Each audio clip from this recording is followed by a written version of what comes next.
welcome to this webinar on the United States and the future of Europe and the perspectives from Romania. My name is Paul Schmidt from the Austrian Society for European Politics, and I have the pleasure to chair this very, very good and timely event. And before we start, let me just show you this book here, which we just published in the framework of TEPSA, which is the Trans-European Policy Studies Association. It is a book on the United States and the future of Europe, views from the capitals. It was published last month by the publishing house Springer. Together with Johannes Pollak and Michael Kaeding, I'm one of the co-editors. And the book is actually a travel guide through the very diverse political landscape of Europe. It goes beyond the EU 27.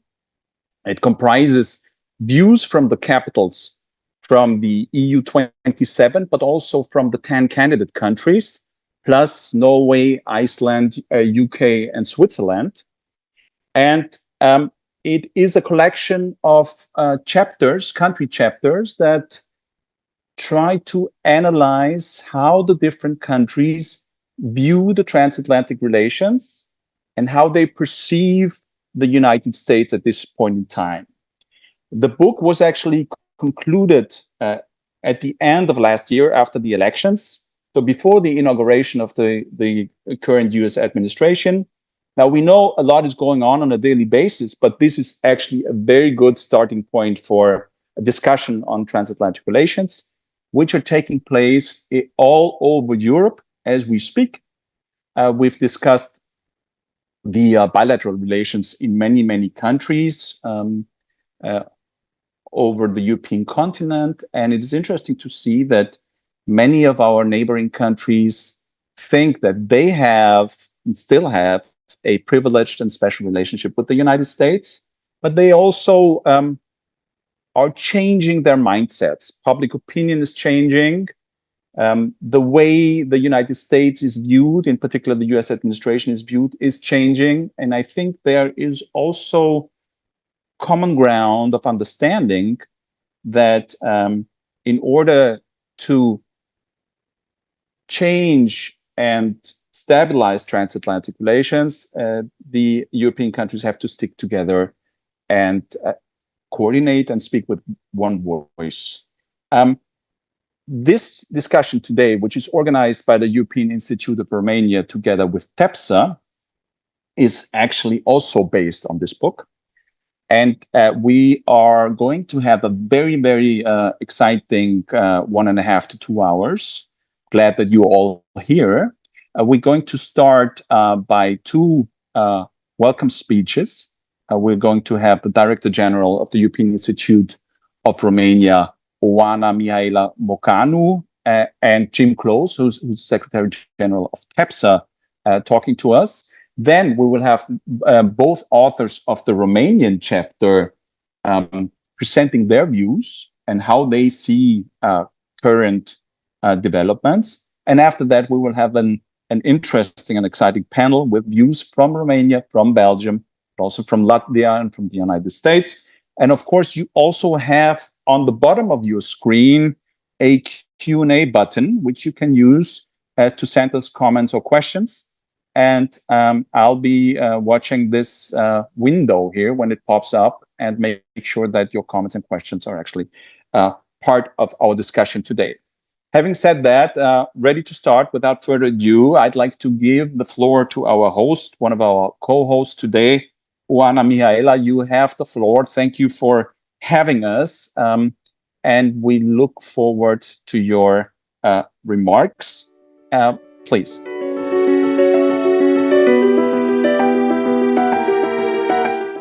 Thank you, first of all, for accepting our invitation to moderate our discussion today, and also for co-editing the TEPSA book on such an important topic. Let me welcome everyone to our debate on United States and the future of Europe, perspectives from Romania. Our institute is delighted to organize this debate in partnership with TEPSA following the launch of the collective volume. And we are pleased to continue the tradition initiated 2 years ago, having already organized 2 similar events on climate change and enlargement. This year, the chapter dedicated to Romania's perspective addresses the bilateral relations between the US and Romania, highlighting the cooperation between the two countries. Romania manifested continuously its commitment to Euro-Atlantic values, concentrating its efforts firstly towards joining EU and NATO, and now, for quite a while, on consolidating its contribution to them. Before delving into the core of today's discussion, I would like to use this opportunity to express our sincere appreciation to our close partners from TEPSA. It is a privilege for us to be TEPSA's Romanian partner, and we are strongly committed to deepening our engagement within this valuable network. I would also like to congratulate my colleagues, Mihai and Elisa, for their thoughtful and valuable contributions to the book. Their work presents perspectives from Bucharest on the transatlantic relations, while also emphasizing that a strong cooperation between US and EU is crucial for maintaining global stability and addressing current and future problems. I am also extremely honored to welcome Mr. Jim Klus, the Secretary General of TEPSA, in our conference, as well as the other distinguished guests, and I do look forward to hearing your insights on today's topic. Thank you, Paul. Thank you, Oana. Pleasure to be with you today. And I give the floor or the microphone, or however this is called in a webinar, to Jim. You have the floor. Thank you very much, Paul. Thank you, Oana. Thank you to Elisa and also to Allegra, who has put a lot of work into this from the side of TEPSA. Now, the TEPSA book, which comes out each year, this year is about a particularly sensitive and important theme.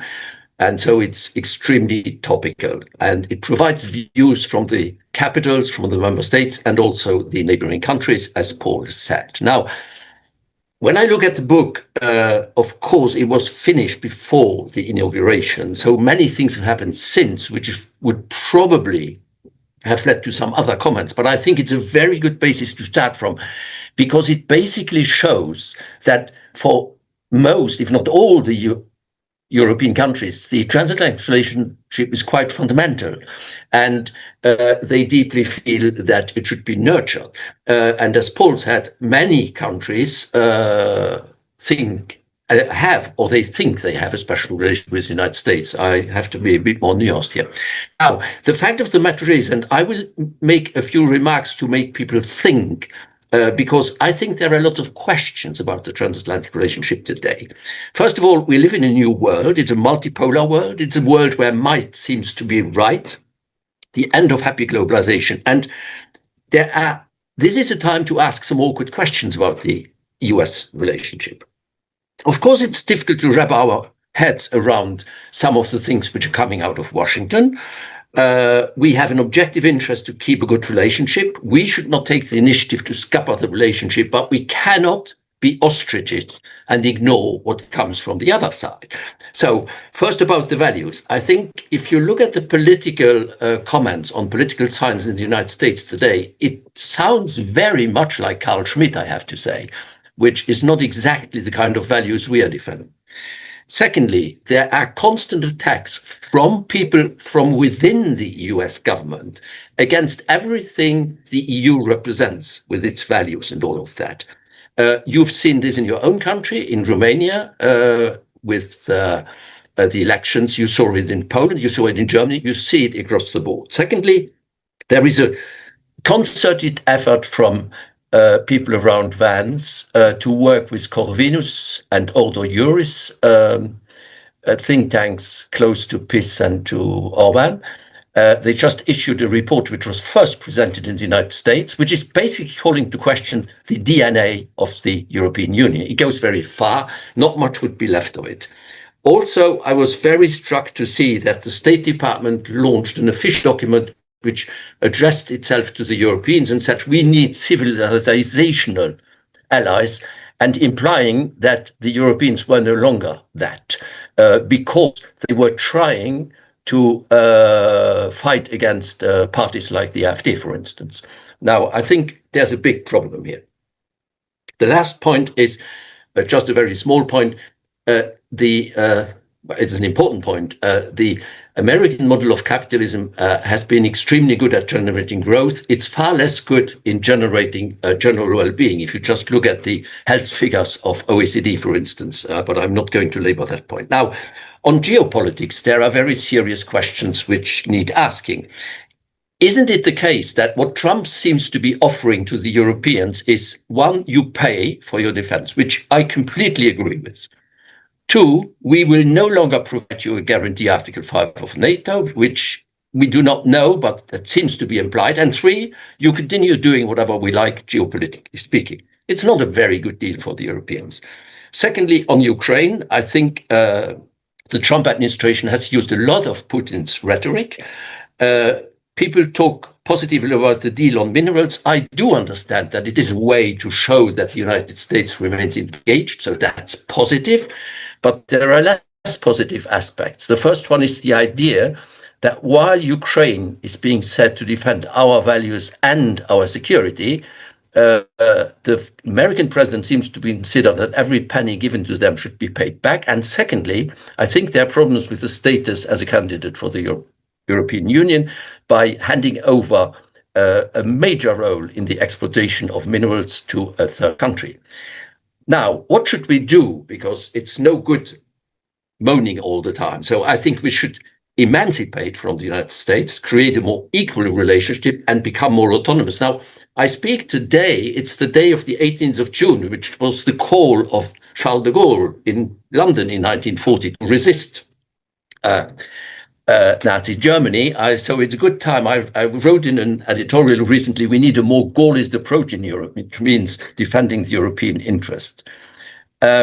This requires three things. Frame of mind. We must understand the world as it is. We must see our place on the chessboard, and particularly our relations with the United States, and we must find the right balance between interests and values. Secondly, we need a method. We should go through all our policies, see where we are strong and leverage them, where we are weak and fill the gaps, and work to diminish our autonomy. Autonomy is, of course, a relative concept, not an absolute one. We want to continue trading and being open to member two states. In terms of trade, I think we are doing the right thing. We continue defending multilateralism, but we also have autonomous measures to defend ourselves. On defense, it's a very difficult issue. I think the question of 5%, I'm a bit surprised that the Europeans seem to go in that direction. I think it's excessive. Frankly, if you look at the figures, the Russian budget is 120 billion. The Europeans' joint budget is 450 billion. We should start by spending that money better and then maybe increase it. And we should also have a clear European preference. I mean, the Americans, it's America first. The Europeans should defend the European interest, or we should ask for the same access to DAPA in the United States, for instance. So those are a few questions. Lastly, governance will be very important. I'm quite obsessed with this within the EU. We must find ways to better use our system to have closer relationship between the member states level and the EU level, more resilience, better financing. There will be a huge debate coming up shortly on this global identity communication. So I would like to conclude by congratulating the organizers of this event, which is really an important event. I thank the authors and the editors of the book. We have a very good platform, and it's the right way to start a serious debate about our relations with the United States. Thank you very much. Thank you very much, Tim, and also thank you for your congratulations, which are, I think, have to be directed in particular to the authors who did a wonderful work, but also, and I agree with you, it is important to name Allegra, which did the coordination work in the background. Without her, I think the book would not have seen the light. And as you know, we're already working on the next one, but that's still a secret, which I cannot tell you right now. Anyway, Jim, thank you for your introductory remarks. Also, Juana, a lot of topics that you have touched. And I think we have to strike the right balance, however difficult this may be, between keeping the US engaged in the different on the different issues, in the different conflicts, which seem to be growing from day to day. We just had the G7 meeting in Canada with President Trump leaving immediately. And if you look at the Middle East, but also at Ukraine, these issues cannot be solved easily without the US. And I think that's why the priority is to keep the US engaged. The question is, at what costs, and what is the positioning of the Europeans, and can they fill the gap if the US cannot be engaged? And I think there are a lot of issues that Jim has touched which directly connect all these developments with Romania. For example, the issue of economic and trade relations, the issue of defense and security, and the role of the Black Sea, the question of independence, the question of bilateral relations to the US. And I think very importantly, what Jim has said might seem to be right, but from a European perspective, it should be quite the other way around. And it becomes more and more difficult to maintain our approach and support for multilateral institutions and the international rule of law. Having said that, I would like to turn now to the two authors of the Romanian chapter on Romanian-US relations. I'm sure that you will give us an insights on the historical relations, but please also feel challenged to bridge your presentations with the discussion which we'll have later on, and give an outlook on the current relations and the challenges and the problems we face. Let me now give the floor to Elisa. I think you will start first, and Mihai. Both are the co-authors of the Romanian chapter in our book, which of course I have to show again. Elisa, the floor is yours.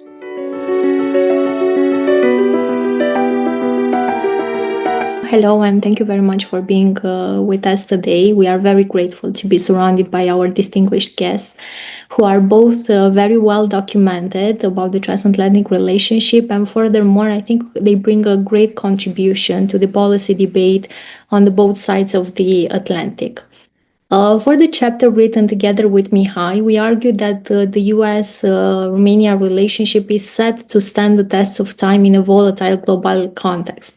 However, as information integrity is put at risk and the information ecosystem is being weaponized, we will also focus on sharing a few facts and arguments concerning the background of the bilateral relationship, and further on some recent and economic and political evolutions. Just a few days ago, on 14th of June, Romania and the United States of America marked the 145th anniversary since the start of the diplomatic relations.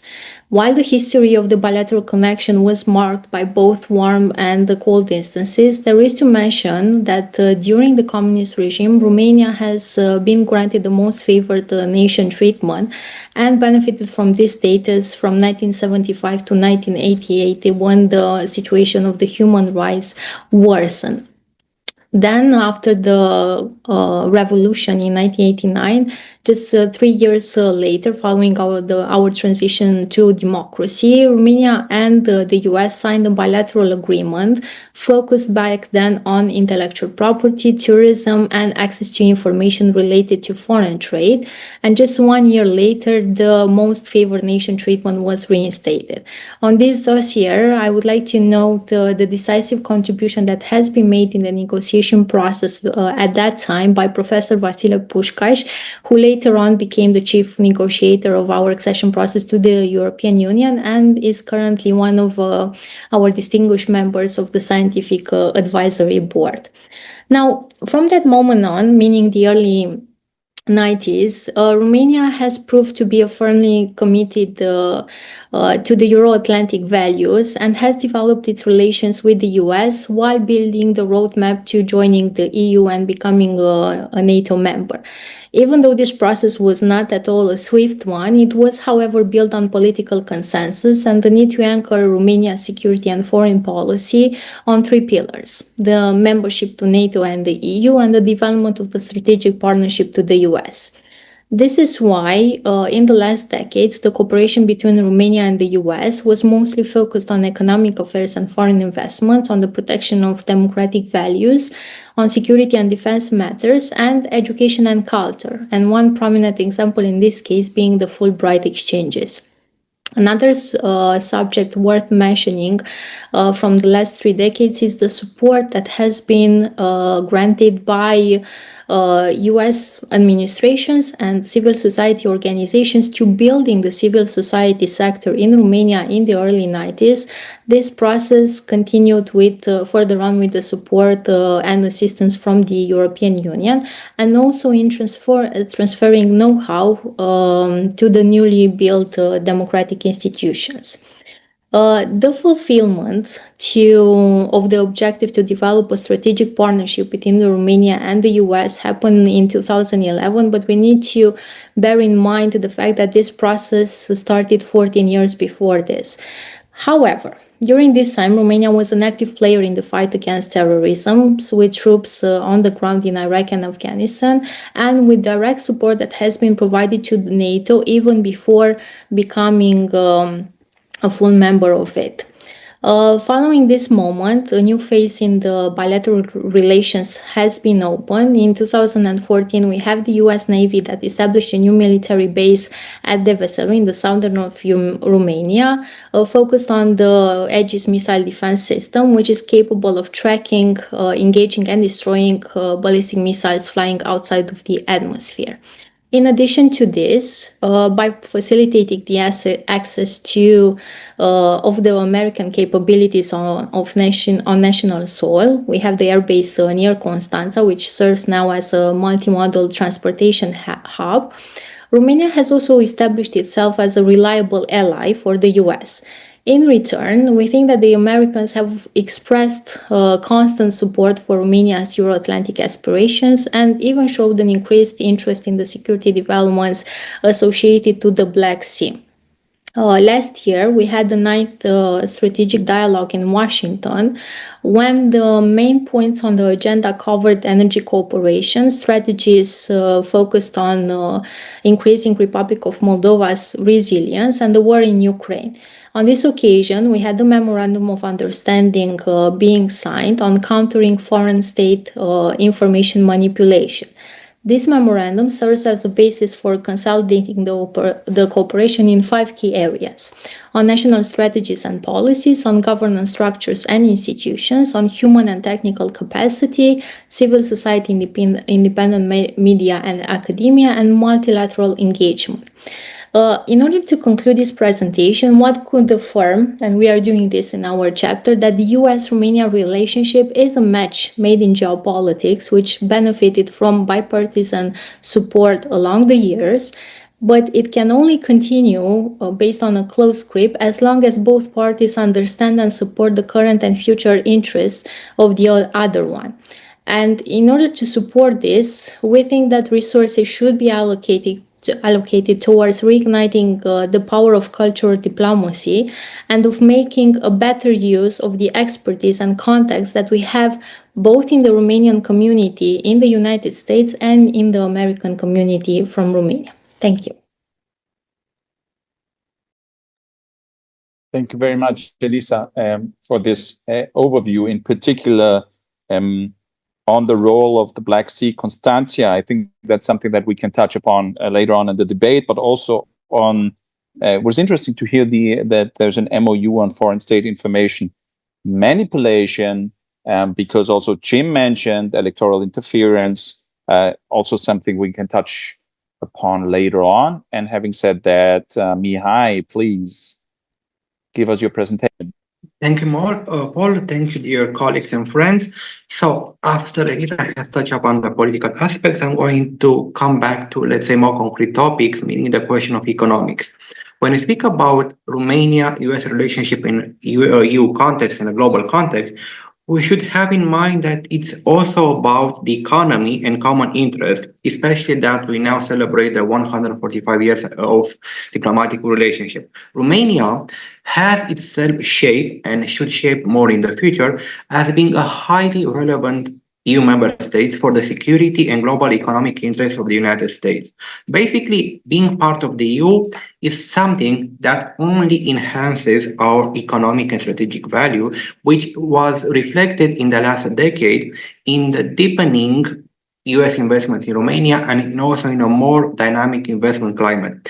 As for the numbers, at the end of 2023, the National Bank of Romania stated that the United States is the fourth largest foreign investor in Romania, and the future from that point of view looks brighter because Romania, from all the political class and the economic environment, is doing its best and is sending this clear signal to the United States that we want to deepen our economic relationship in order for the US to become, hopefully, Romania's main non-EU economic partner.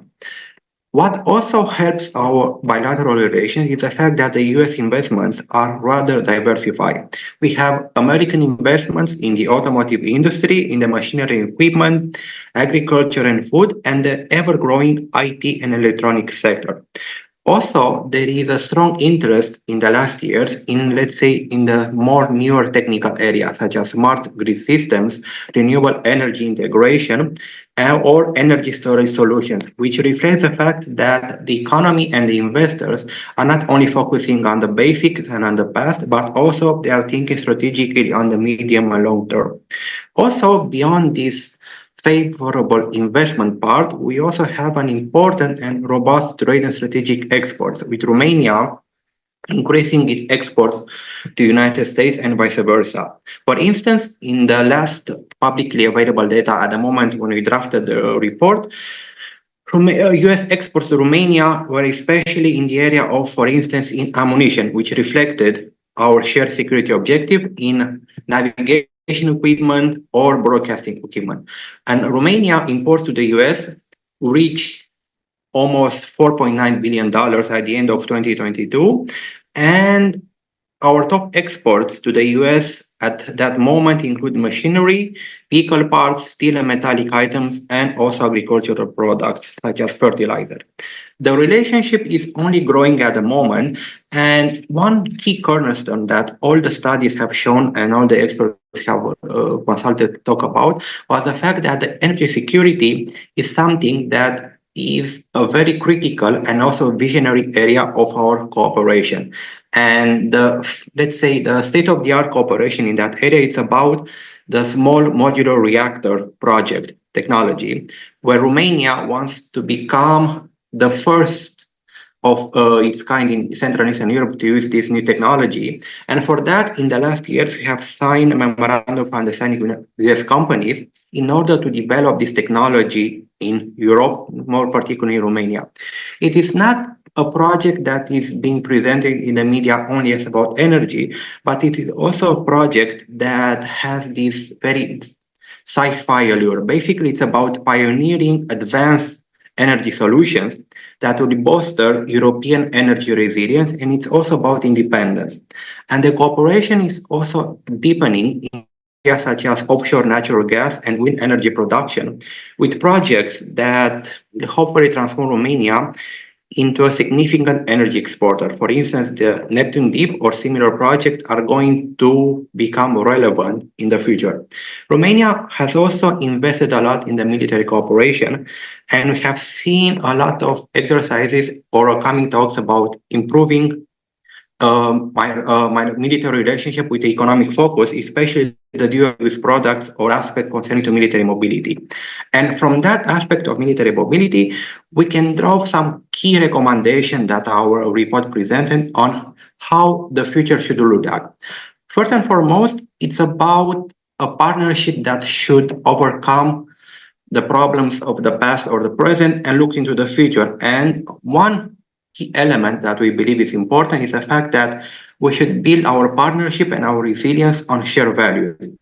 It's about the fact that if we can use the common values we so far, rule-based order, democracy, rule of law, we may have a partnership that will stand the test of time.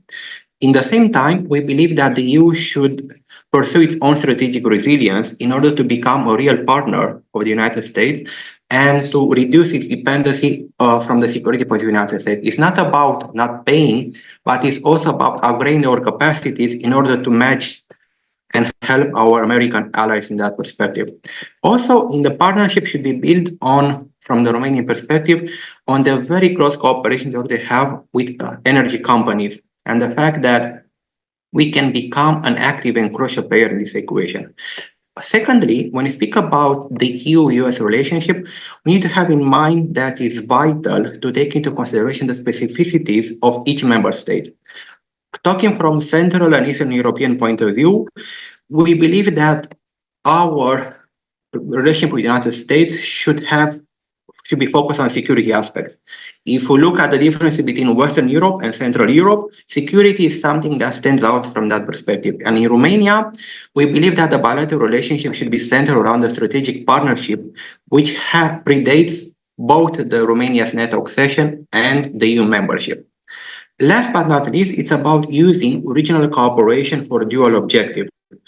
Many countries in Central and Eastern Europe are part of regional cooperation mechanisms, and we believe that enhancing the EU cohesion and deepening the relationship with the United States are not conflicting, but rather reinforcing objectives. We believe that through mechanisms such as the 3Cs initiative or similar cooperation formats such as in the security at the Bucharest 9 format, we can both be good EU members, we can help support the EU, and also create better relationship with the United States, because from that perspective of what I mentioned earlier about energy security and so on, the North-South dimension in Europe matters. We need to develop the interconnectivity between Northern Europe and Southern Europe and create the premises that these new infrastructure routes, the energy routes and digital ones, would help boost the economy while providing a safe environment for all investors. And it's also about the fact that we should have a more outlook of the EU-US relationship and to take into consideration, let's say, our country's specificities concerning third party actors. We've seen in the last months some differences concerning how we should deal with the war against Ukraine, China relationship, and so on. And a better dialogue on that could help us to understand what each wants from each other. And last but not least is the idea that our partnership should become the cornerstone and is essential to global stability. We should reinforce it because otherwise, if we quarrel in tariff aspects, in aspects related to legislation and so on, we risk to lose the bigger picture, meaning the EU-US partnership has been and should be, again, the base for a multilateral base order in the world. We should not lose the fact that we were the ones who created the United Nations. It's a rule, and we should come back to the same spirit of multilateralism that animated Europe and the US after the end of the Second World War. And we should come back to the lesson of the past and understand that if we are together, then things might become better for everyone. It's not a zero-sum game, but rather this is a partnership that should develop and resist to the test of time. Thank you. Perfect, Mihai. I'm grateful to you because I think that is actually now the perfect starting point for our panel discussion, because you have also emphasized some of the very, very key issues. The main one, I think, being your conclusion that it is very important to see the bigger picture and the leverage and the possibilities of the transatlantic relation, of a working transatlantic relations, and everything that could be lost if this transatlantic relation splits and departs. I think you have mentioned 2 or 3 points which are very up to discussion, which are interesting for people that are not that familiar with Romania and Romanian EU relations and transatlantic relations. The very importance of energy policies, energy possibilities, energy security, which is very much linked to military cooperation as well, and the role of economic relations to the US. You've talked about steel and metallic products, which are actually at the core of trade relations with the US. And I'm wondering what tariffs would actually mean for Romania in that respect. When we now talk about, on a European level, about phasing out of gas imports from Russia by 2027, a complete phasing out, I think all these energy alternatives that you have hinted at are becoming more and more important, and Romania will play a more important role there. And also when it comes to further spending on defense and security, and the issue of improving the interoperability of our military forces and the efficiency of our cooperation in that area, we can see that from a strategic perspective, Romania and the role of Romania here will become more and more important, also with the economic implications here. Now, we now move, having said that, we now move to the panel discussion.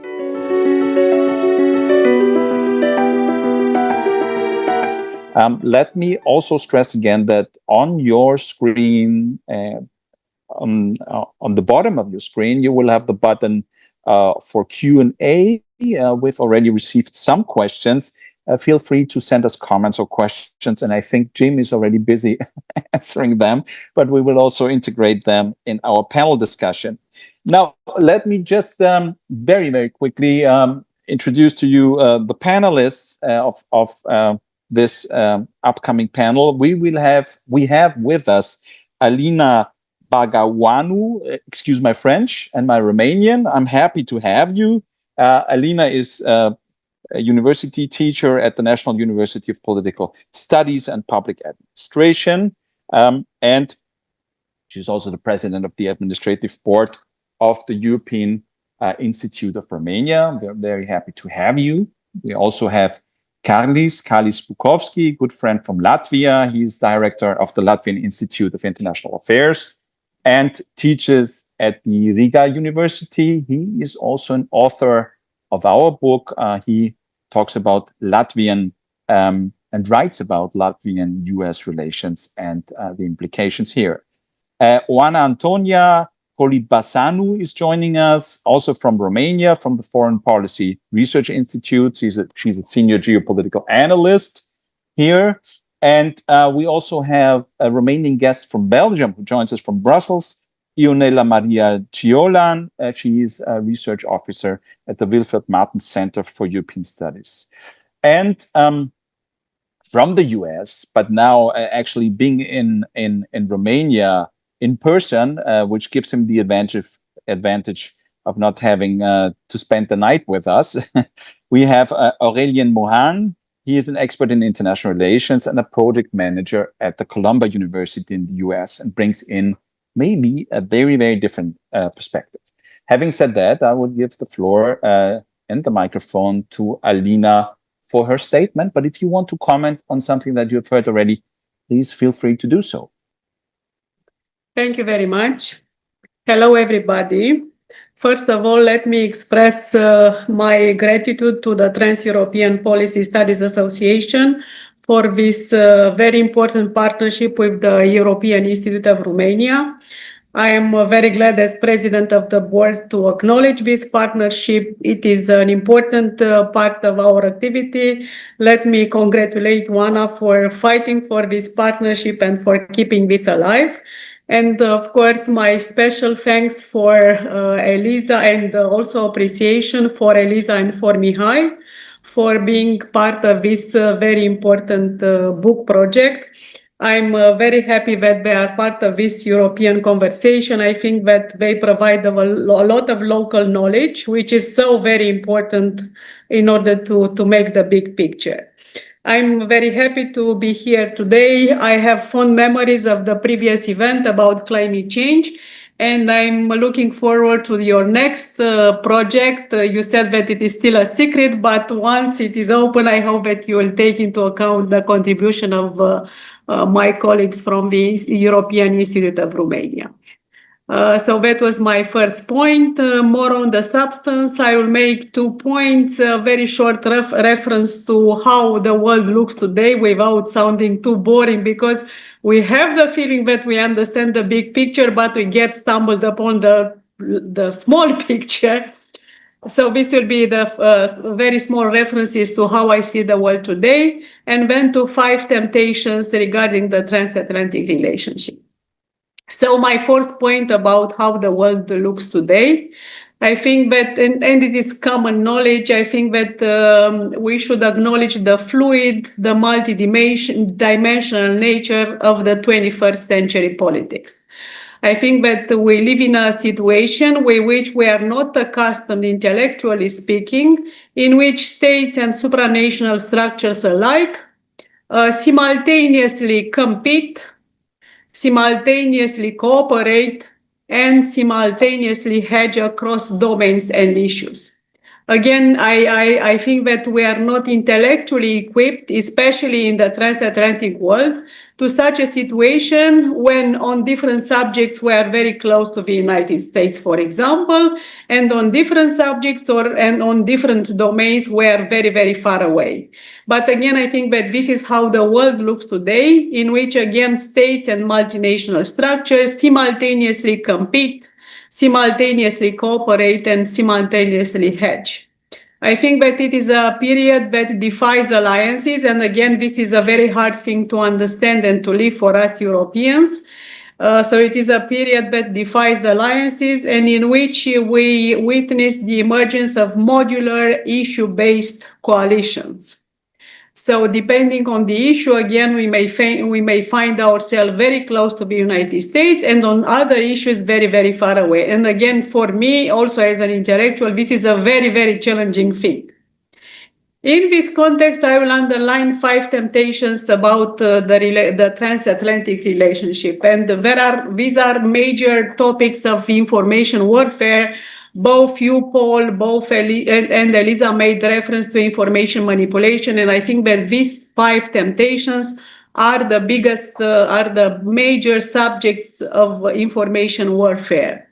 So the first temptation is to associate the current challenges related to the transatlantic relationship only to Trump administration. Of course, Trump administration provides a lot of opportunities to consider that the challenges in the transatlantic relationship are very, very big. But again, I think that the challenges precede the current administration, precede the previous Trump administration. And let me make reference to some things which are present in the foreword to the book that we discussed today, where Richard Haas is mentioned with his statement in 2011, in which he said that Europe is no longer the region where the 21st century will be forged. So back in 2011, Richard Haas warned us that the US foreign policy is no longer centered around the transatlantic relationship. So again, the first temptation, and I elaborated a little bit more on it, is to consider that the current challenges, which are very real regarding the transatlantic relationship, are associated with the current Trump administration, and even on a more personal level with the personality of the president as such. I think that it is a temptation that again makes the object of information warfare. The second temptation is to look with disdain at Europe, or to be more precise, at the European Union. This is a temptation across on both sides of the Atlantic. I think that we are too easy falling into this trap to consider that Europe is old, that the European Union is a sclerotic institutional superstructure. So again, the temptation is to look with disdain at Europe, and more precisely at the European Union. The third temptation is to look with disdain at the US. To say, okay, we are somehow morally superior, we are culturally superior. So I think that we should be frank with ourselves, that sometimes in Europe we are tempted to fall into this trap. The fourth temptation is excused by a highly pedagogical style, but guess what? I'm a professor, so I use a lot of bullet points. The fourth temptation is to look with disdain at the transatlantic relationship as such, and to consider that this transatlantic relationship is doomed to fail. It is one thing to acknowledge the challenges. I think it is important to acknowledge the nature of 21st century geopolitics, but it is a completely different thing to fall into this temptation that the transatlantic relationship is doomed to fail. And finally, so I will not make a 10-point, it will be only 5. The final temptation, and this is referenced in the book, is to consider that somehow there are countries in the European Union that enjoy a special relationship with the United States. And also you, Paul, made reference to this perceived special relationships, special bilateral relationships. I think that this is a very big temptation for countries such as Romania and Poland, for example. And now I'm talking as a Romanian citizen. I think that this is a very, very risky temptation to somehow consider that the relationship with the United States come at the expense of the relationship with NATO or with the European Union. Again, I'm making the point that these 5 temptations are the major objects of information warfare. I think that they figured prominently in the Romanian elections. There is not enough international coverage that all these 5 topics drove the local conversations. And we're talking about anti-system feeling, dissatisfaction with politics and whatnot, which are real things. But I think that the major conversation were driven exactly by the weaponization of these 5 things. And I think that this should enjoy more international coverage. And I would dare to say that these 5 topics were weaponized in the case of Polish elections too. But again, I can only guarantee for the local knowledge of what is happening in Romania. So my final point is that I think, again, these 5 temptations should be avoided at all costs across on both sides of the Atlantic. I think that the transatlantic relationship is truly the bedrock of the current global stability, as Mihai made a point. And I think that it is our job as policymakers, as intellectuals, as actors involved in the global conversation to convince people both in the United States and the European Union that the transatlantic relationship is the bedrock in a fluid, contested, and fragmented world.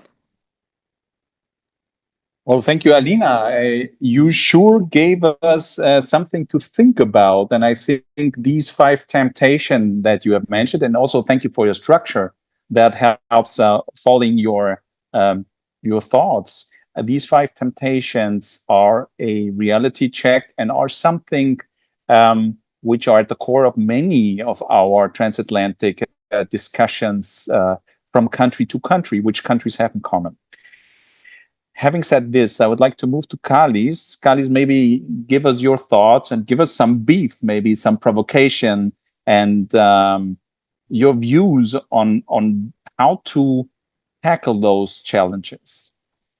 Thank you, Paul. Good afternoon, colleagues. It's a tremendous pleasure of mine to be with you and present this Latvian, well, actually Baltic position. With all due respect to my fellow authors of Estonian chapter, Merili Arjakas, respectively, and Ramonas Vilpišauskas Lithuanian chapter, and my own co-author Aleksandra Palkova. So I'll try to squeeze many things of 3 countries into one single package, if I may, because this is how the Baltic states are very often treated also in the United States, as a package. We are a package deal in this case, so we're quite happy. Let's see if I can provide you with a provocation. Let's start with one thing, which is a slight provocation, maybe, I don't know, but you are talking a lot, including you, Paul, about the special relations. And I was thinking that I have never heard that term being used in the Baltic states, that we would have special relations with the United States. we're always, looking up to the United States and looking forward to have cooperation with the United States. But the fact that we would have special or consider our relations special, that has never been on the agenda in that form and version. So in this case, just to run through the Baltic aspects in U.S. Relations. United States is our strategic partner, political and military, has been for 35 years, actually a lot more than that.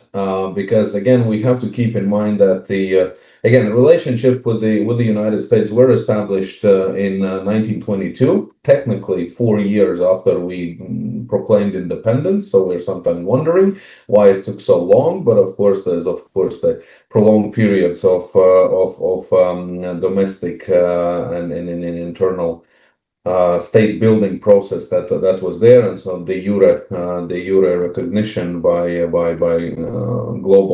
global powers took some time more. But it was the embassy in Riga, which was opened and which functioned basically as a outpost for the U.S. to spy on the USSR. So the geographical position that and geopolitical element that to some extent probably many people will say that we still have preserved even nowadays. But what is essential and what is the most important thing that I want to mention from history is the 1940, the non-recognition policy of the United States, the Baltic occupation non-recognition policy.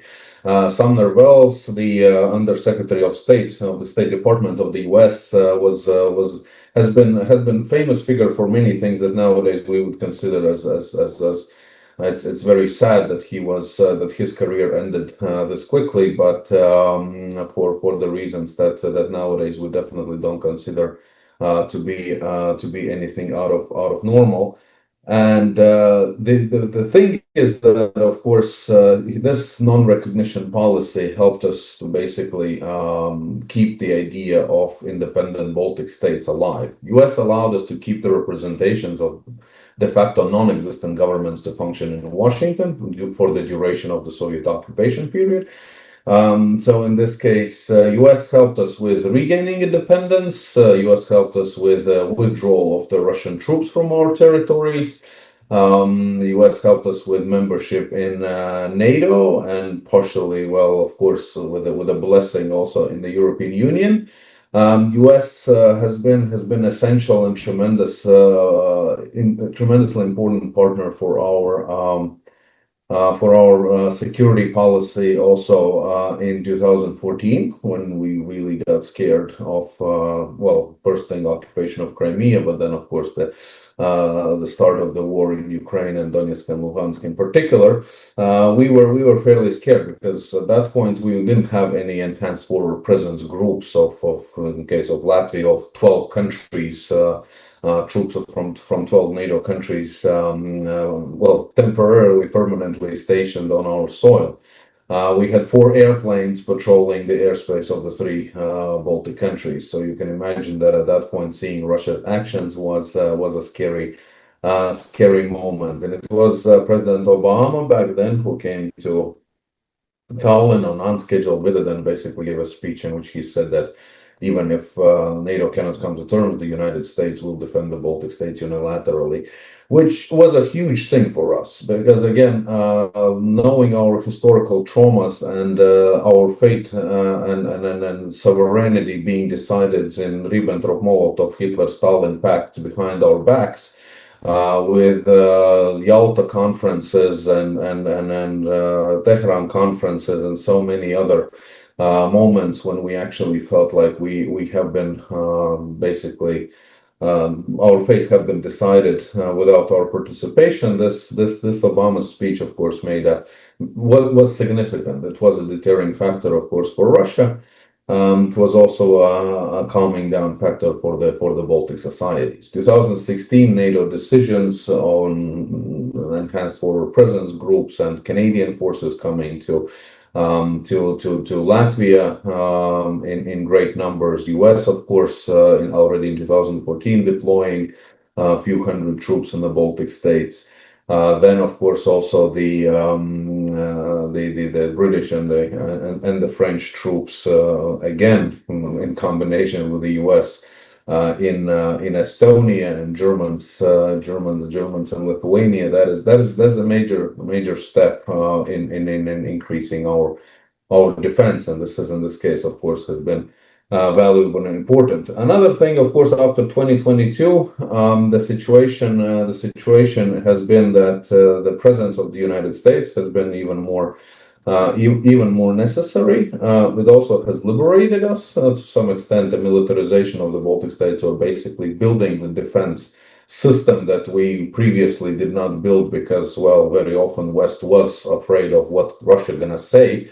And then in this case, we have been actually doing that, and the US has been pushing for this.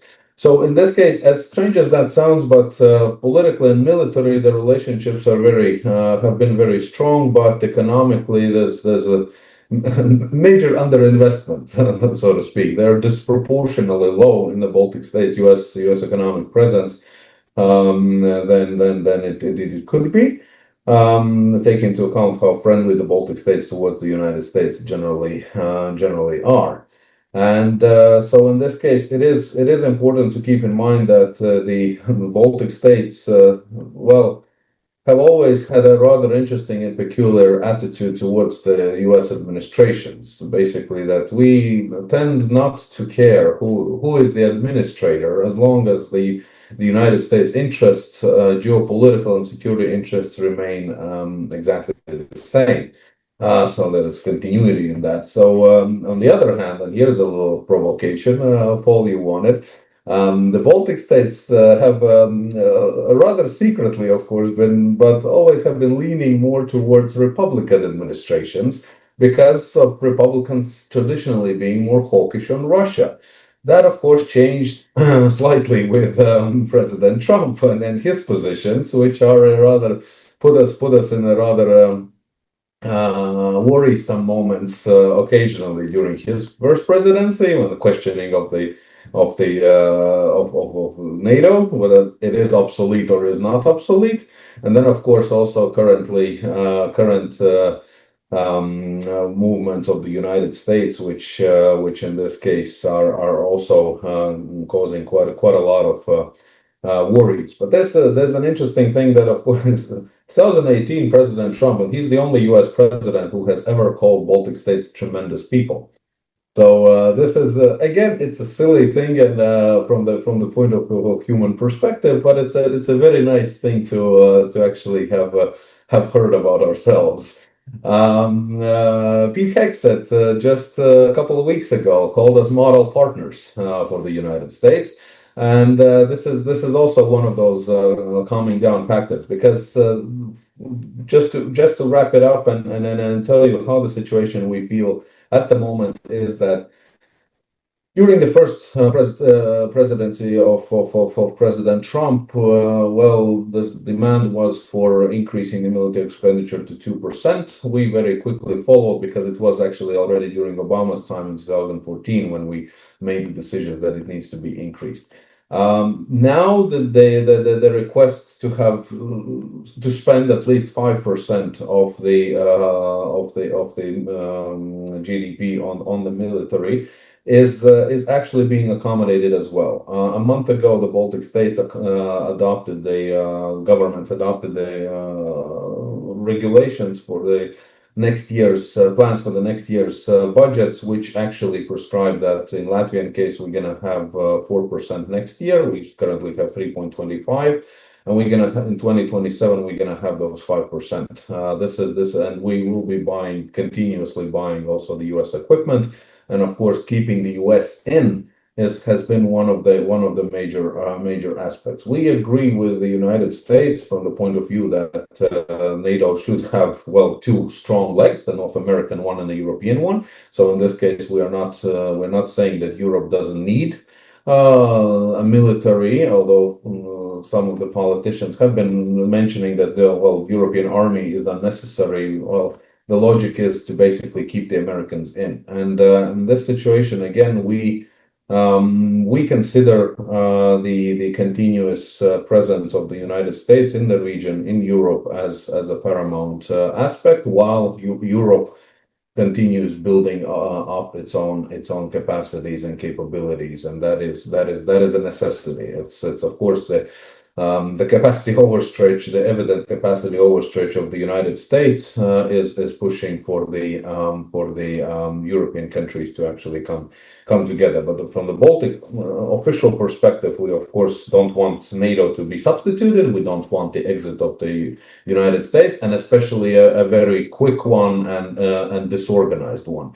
So this is what we definitely don't want to see.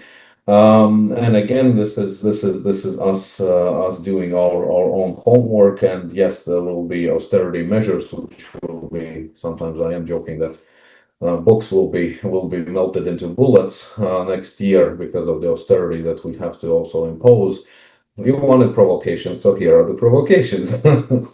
And so yeah, that's in a nutshell about the current relations between the Baltic states and the United States. So in this case, if there are any questions, I am more than happy to elaborate on the things that I said or answer anything that you would like to still hear. Thank you so much. Kalis, thank you very much. Can I ask you a quick follow-up question? Because it came to my mind when Alina talked about the temptations that are important elements of our public discussion. Now, you have talked about the buildup of the military and of our defense capabilities and the defense spending, which will be increasing. And the question is, why do we have to spend more? Why not spend better? Because we spend more or less the double amount of money on security and defense than Russia does, but we do not seem to be very satisfied with our defense and security capacities. Do you see any chances of being much, much more efficient in our European defense? Yeah. Again, from the Baltic perspective, this is where we're a slightly special case, because our defense system was originally built for the war against the West during the Soviet period. In the 90s, it was not rebuilt. In 2000s, we joined NATO. It also wasn't rebuilt. It was 2014, which allowed us to start reconstructing and increasing the military expenditure. And 2022 is the one when we actually are building Baltic Defense Line.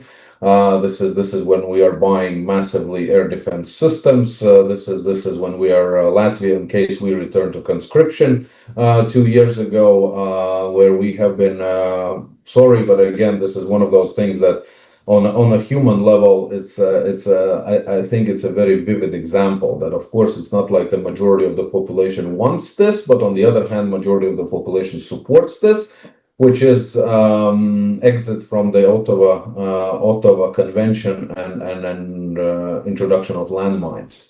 So in this case, and that actually shows you that it's not like the society has turned into a violent society. No, but people basically accept this as a necessity, as a modern day necessity. Your question about European Union in general spending better. It is absolutely true. If you look at the numbers, the volumes are quite impressive. They have been increasing by about 40% in the past 2-3 years. So Europe is no longer 25% of the firepower of NATO, but it is already 34%, and that is increasing, but that's according to CIPRI data. But the central question remains that in case of the Baltic states, we really need to buy things and equipment. In other countries, it again depends on where you look at and which country is country-specific solutions. Then there is a question if it is a question of coordination, a better military compatibility, military industry, mergers and acquisitions and military industry, which would make it more efficient. that actually is a case-by-case situation. But the absolute numbers also show that it's, and I agree with the argument that it's saying it looks strange that Russia is spending less than Europe, and Europe seems to be the one which in this case needs to be increasing. But again, in February last year, Putin openly said that he's in an arms race with the West, with Europe. He openly stated that. You can find that interview, his speech online, and so that actually shows you that we have to be entering a different mindset, because in this situation, European Union hasn't been invested with exclusive rights in defense issues. So and NATO has always been the one which is covering. So currently, again, to have, as I said, two fully equipped and fully strong legs of NATO, the North American and the European. Europe actually has to boost up its capacities in the numbers and in the quality as well.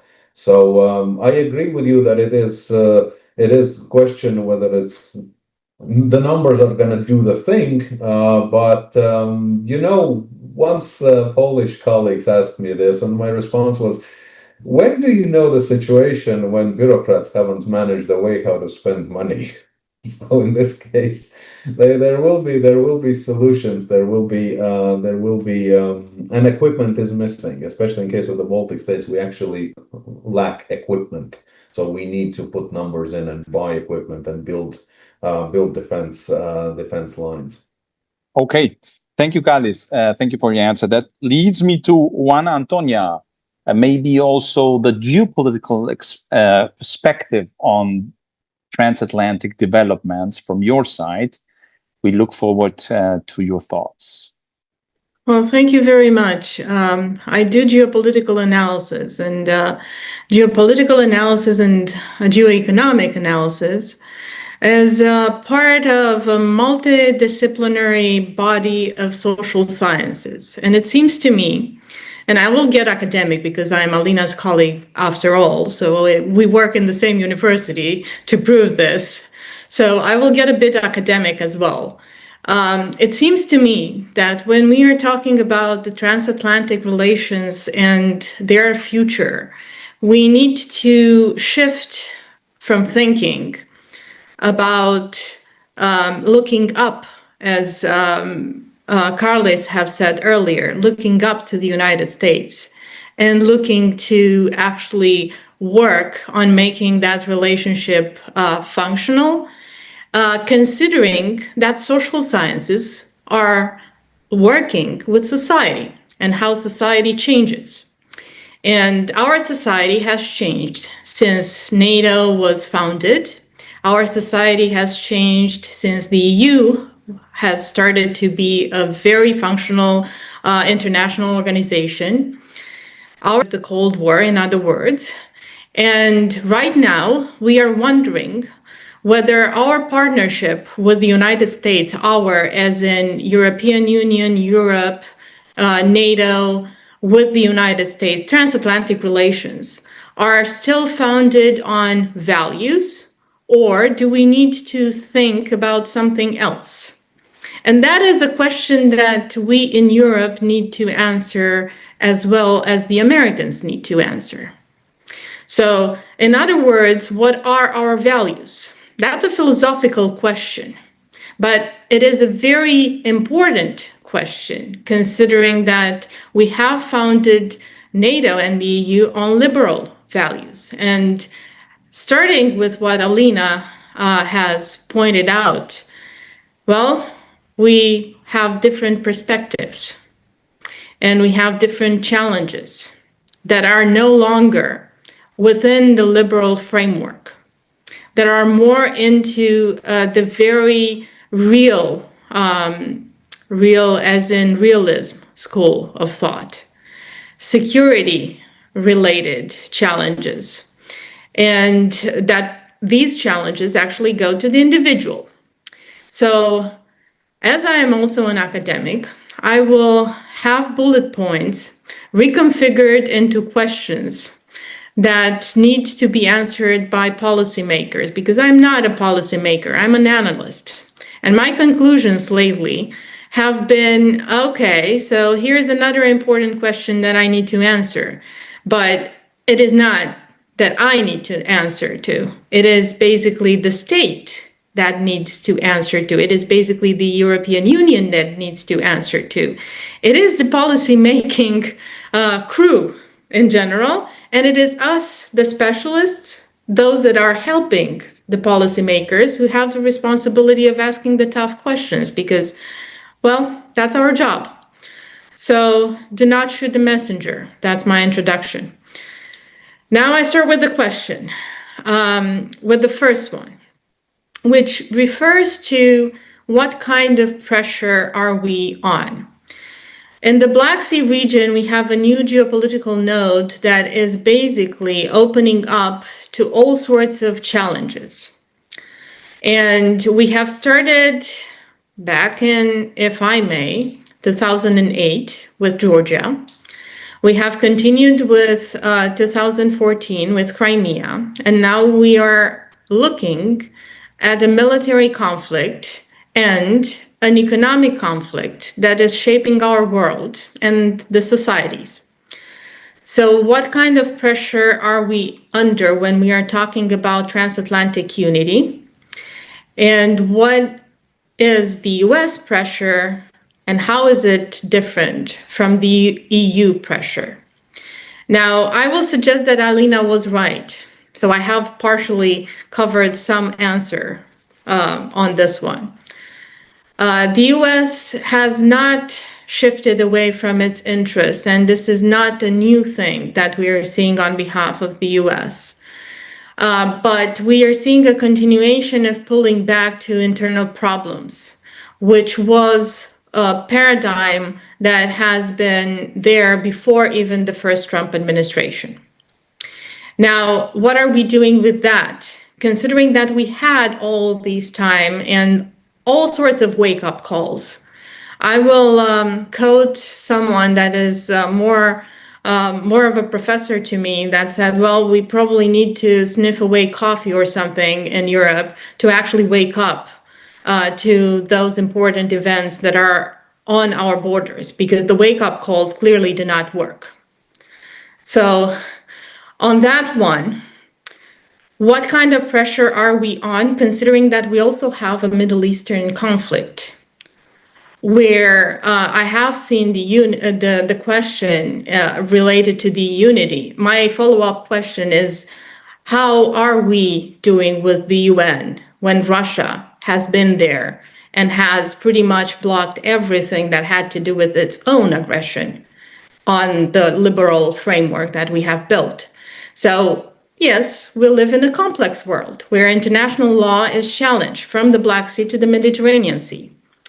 The other thing is the reshaping of corridors, which are pretty much getting into the Black Sea, but outside the Black Sea, we also have the Arctic problems, because we are talking about the EU and the US relationship. And we also have the special relationship with China, which was touched upon by my colleagues earlier, but which is a big elephant in the room when we have to deal with the transatlantic relations today. So these are my partial answers to what kind of pressure, but I think we really need to get to the bottom of understanding the pressures that we are in Europe, understanding where our interests are aligned and where they are not, and what to do in order to be aligned, and then go to the United States and have a dialogue to understand their pressures. Because if we want this transatlantic relationship to work, then we need to do that too. Now, the second question is related to something that was discussed earlier. Strategic autonomy, strategic move. I hope that there is no strategic vacuum, because from all sorts of discussions about what we can do strategically within the EU, within NATO, within other groups, we are getting into a more volatile, or there is a risk of getting into a more volatile world where we, as Europe, do not understand necessarily the same risks that the US understands, and we, as Europe, do not understand the urgencies. And then a potential follow-up is the fact that we might hedge against not necessarily only the volatility that we have caused by not understanding each other, but also against the US interests. Not because we want that, but because we are pressured in a distinct way and we don't understand the pressures. So that's why I started with the pressures. Now, what kind of defense integration do we really want? Because from everywhere in Europe, I'm hearing concerns about us not being able to defend ourselves if we don't have the support from the US. And Paul, your question about how should we spend, or how much should we spend? Should we spend more? Should we spend better? That has to do with what kind of defense integration we want to have. And I think that starts with understanding what our challenges first at the national level are and what our challenges as the European Union are. Because if we do not have a clear understanding, we do not have a clear understanding on capabilities. So in other words, what kind of threats do we have?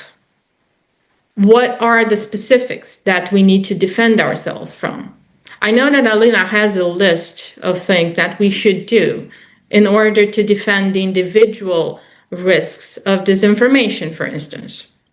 I know other experts have lists of what should be done in order to defend ourselves against the Russian tanks.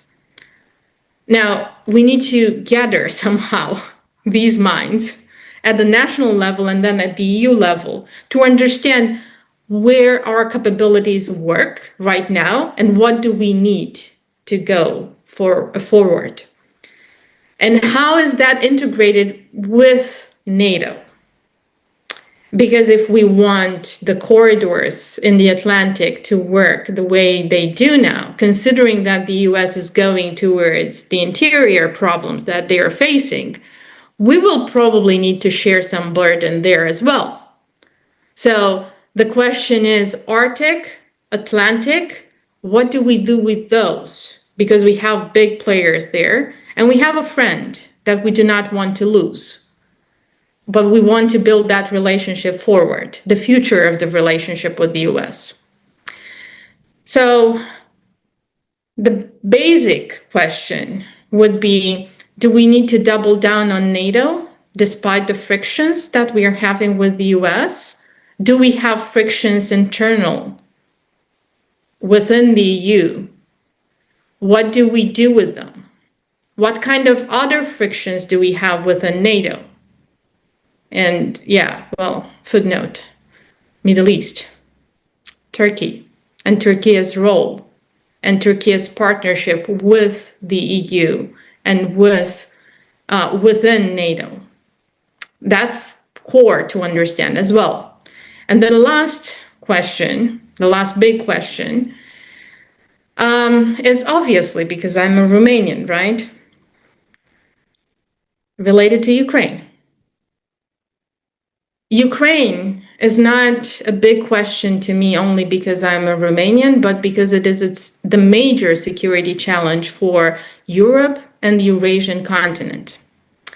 And I'm not talking about only the war in Ukraine right now. If that is solved tomorrow, and if we have peace even today in the next hour, we will have to deal with a Ukrainian state that has been traumatized by the war.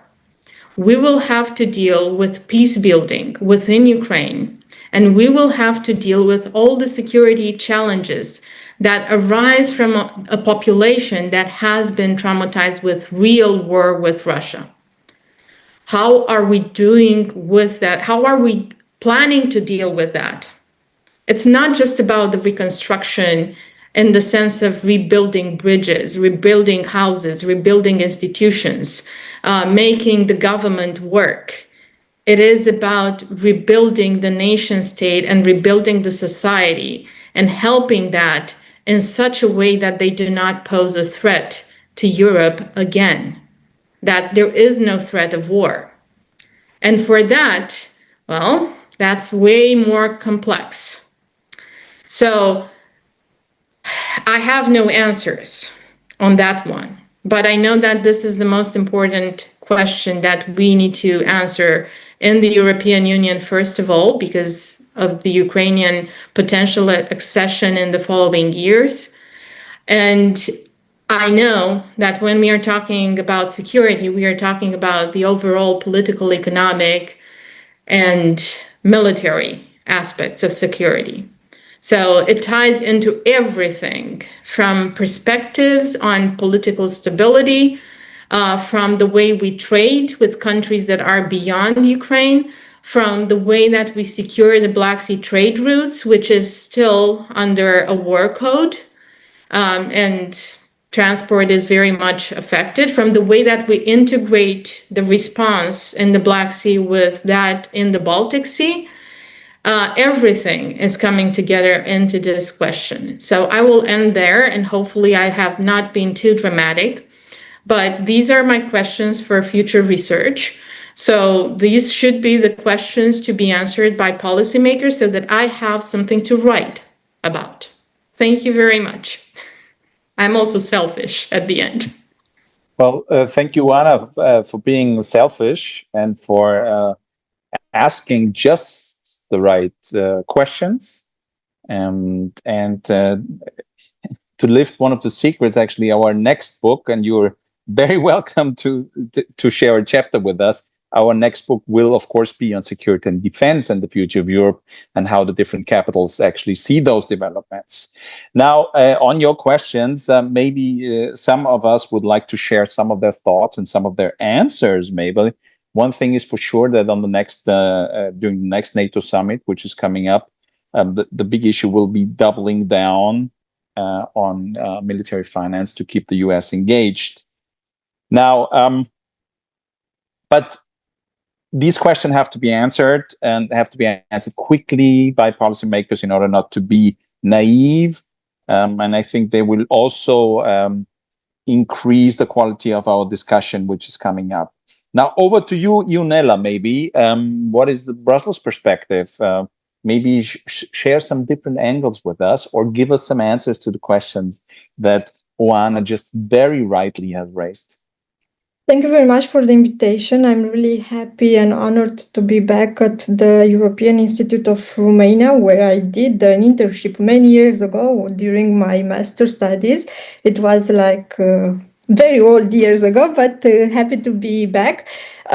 Indeed, we heard already from Alina, Carlis, and Juan about how the transatlantic relations are changing. And I agree that there is not a divorce, there is a transformation, a recalibration of the transatlantic relations from transatlantic partnership based on values towards one based more on interest, where the two partners will cooperate on common issues, but also they will diverge on other issues. So basically how I see the future of the transatlantic relations will be one which will be mostly based on an equal footing, equal partnerships, and we're seeing that the Europeans are starting to become more serious and they are starting to take more on the border shifting and the strategic responsibility for the conventional defense and deterrence of the European continent. So these are the current discussion nowadays in process as well. It's a discussion on which I'm also working, and we are working at the Martin Center on this topic, especially how to build the European Defense Union, which is basically the European pillar of NATO, how to create this complementarity between NATO and the European Union. And it's a topic on which I've been working for the past 2 years. Now, when it comes to the future of the transatlantic relations, there are three key issues in the upcoming months and years that will influence a lot how our partnership will look like. One of the issues is the future of NATO and how NATO will adapt for the upcoming years. The second one is the European defense market and how we are building that and the cooperation with the American market. Because there might be some tensions as well. And then, of course, the Ukraine peace negotiations and how the future of Ukraine will look like, because that, of course, will affect the future European architecture and the security of the continent. So I will start by giving some key elements which I believe that will be very important to follow up in the upcoming months. Of course, starting with next week, we'll have the NATO summit, and of course we have the discussion about burden shifting and burden sharing. We are also having the dilemma about the American commitment to NATO and the commitment to Article 5. And of course, we have now the main challenge. It's how are we adapting NATO for the current situation? So what we are proposing is to have a European pillar of NATO. What does it mean? So basically to have this more equal partnership between the American pillar and the European pillar, and this means that, of course, the Europeans will have to take more on the conventional defense and deterrence for the continent. They will have to increase their readiness to protect the continent. They will have to take more on support for Ukraine. They will have to basically increase their defense capabilities. And of course, when we'll have to start the discussion about potential partial or full American retreat from Europe, of course, we'll have to fill those strategic capability gaps. While we know at the moment that will take us 10 to 12 years for the Europeans to replace the core US capabilities which are currently deployed on our soil.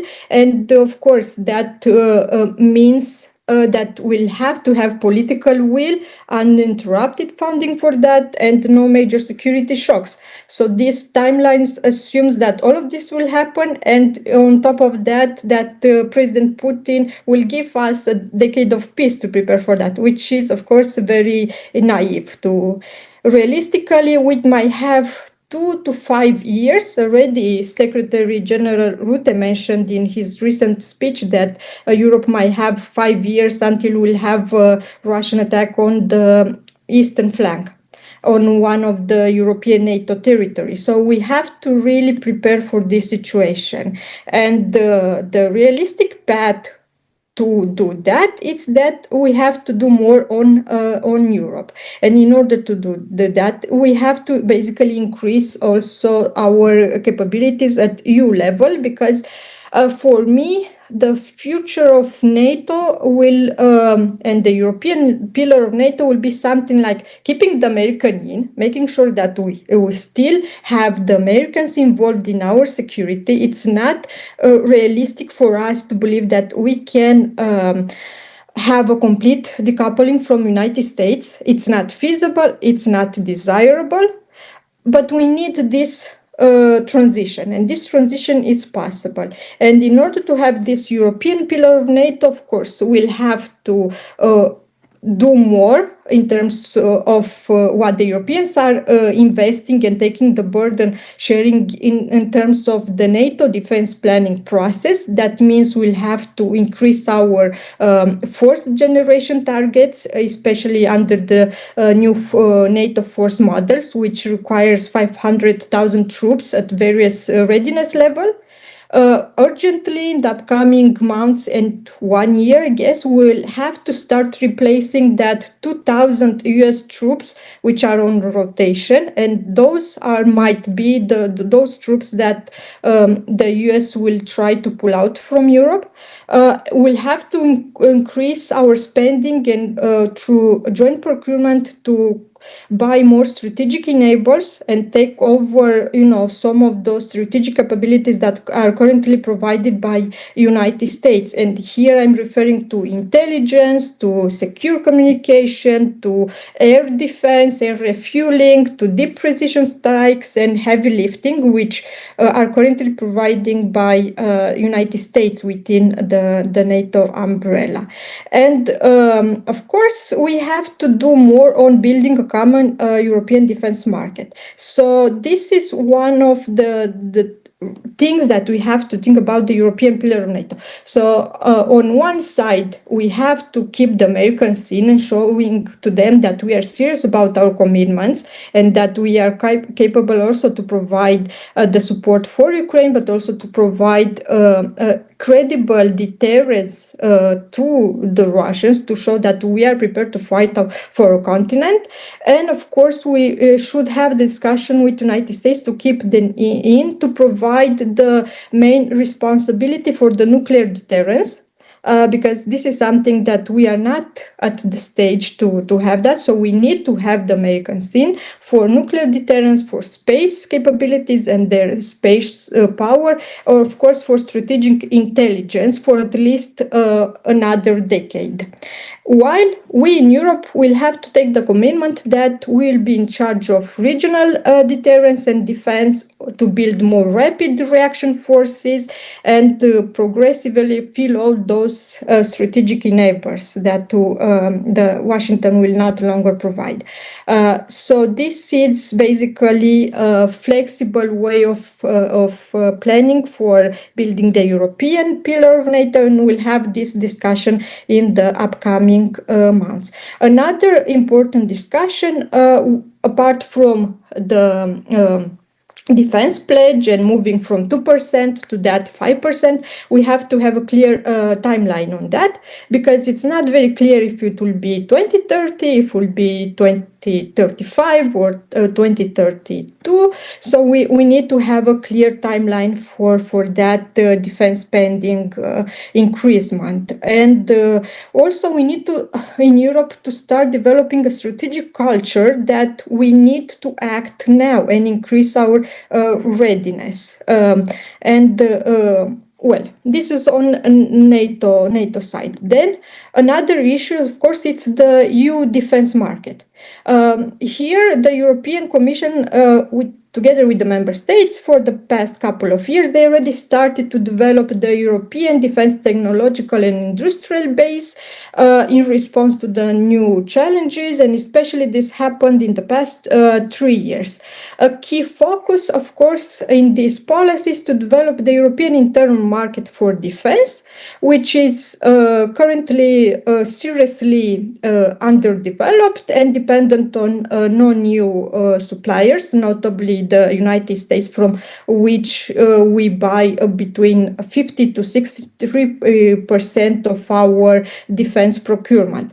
So we have, since last year, the European Defense Industrial Strategy, which was launched and which proposes some ambitious objectives. By 2030, at least half, so 50% of the member states' defense acquisitions should go to the European defense industry, raising it to 60% by 2035, and 40% of this procurement should be bought through common joint projects. Well, this strategy, it's great on paper. In practice, we are still in the process of working on the implementation and ratification of its action plan. It takes quite a long time because we have already 1 year and couple of months since we had the launch of the strategy, and we are not yet there in the implementation stage because there are some issues when it comes to this European market for defense and various perspectives between European countries when it comes to where should we buy those ammunitions or defense systems.